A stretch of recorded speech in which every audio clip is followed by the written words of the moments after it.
This is a world of conflicts. Today, we're looking into why some Kenyan politicians want Raila to become the country's prime minister again. 2 days ago, several Kenyan legislators proposed creating the position of prime minister for opposition leader Raila Odinga.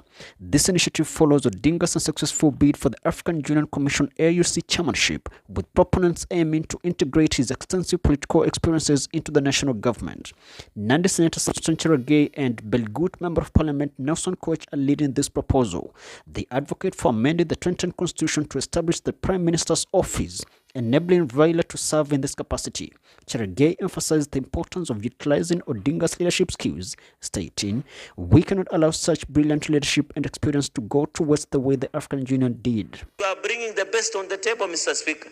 And therefore, Raila Odinga, with so many years that he has fought for rule of democracy, human rights, devolution, the new constitution, the track record was well-decorated CV that could transform this country, Mr. Speaker. And Raila Odinga has been one of the few leaders who is not tribal.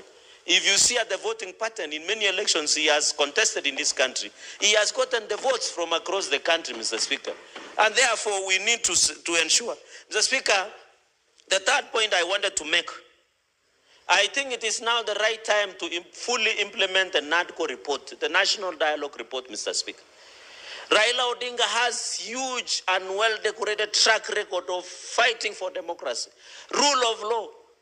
When Raila Odinga was fighting the previous regime, some of the people who are in opposition, Mr. Speaker, who are now correcting messes, were in that government that were pursuing even abuses of human rights, and they want to lecture us about, Mr. Speaker, how a country should be run.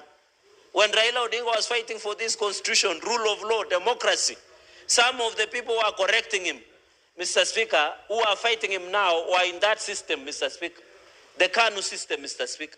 So therefore, when Raila Odinga comes, we can use him. He has huge, he's an elder statesman, Mr. Speaker, and the full implementation of NADCO, we must make Raila Odinga the Prime Minister of the Republic of Kenya.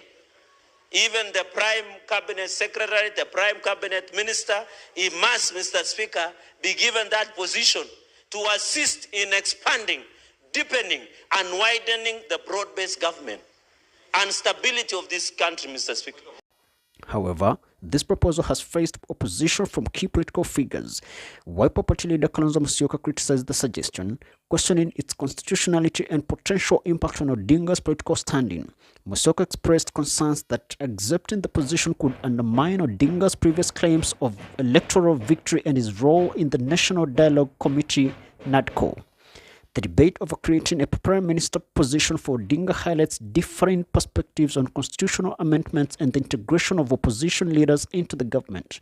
While some legislators see it as an opportunity to harness Odinga's experience for national benefit, others caution against potential constitutional and political ramifications. The loss of the AU chairmanship bid by Raila Amolo Odinga and the subsequent return to the Kenyan politics has created a significant political tension in the country.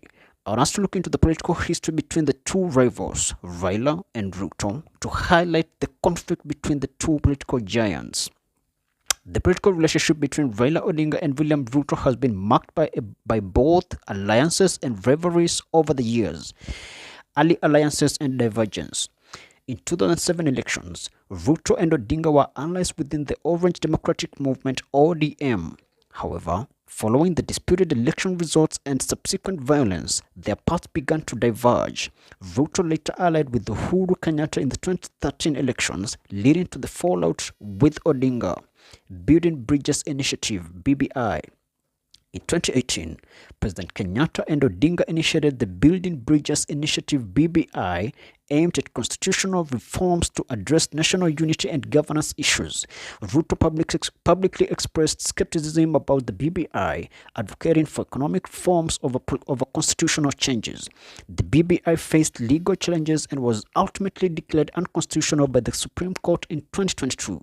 This period intensified the rivalry between Ruto and Odinga, especially as Kenyatta endorsed Odinga for the presidency, sidelining his deputy, Ruto. The 2022 elections. The 2022 elections were a focal point of the Ruto-Odinga rivalry. Ruto, leading the Kenya Kwanza coalition, positioned himself as the champion of the hustle nation, appealing to the ordinary Kenyans. Odinga, heading the Azimio la Umoja coalition with Kenyatta's backing, represented established political figures. The election results were closely contested, with Ruto emerging victorious. Odinga challenged the outcome, but the Supreme Court upheld Ruto's win. Post-election dynamics.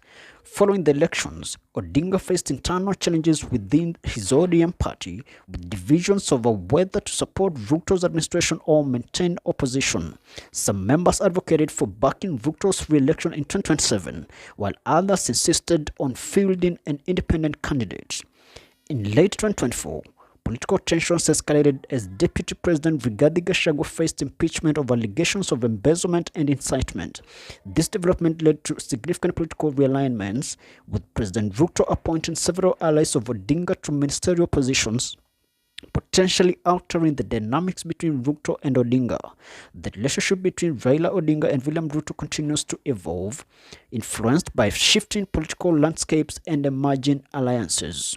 With that said, there are speculations that Raila could still run for presidency in 2027 elections or become a political vestigial. The conflict between Ruto and Raila continues. That's it for now. Thanks for watching, and remember to share, follow, and subscribe.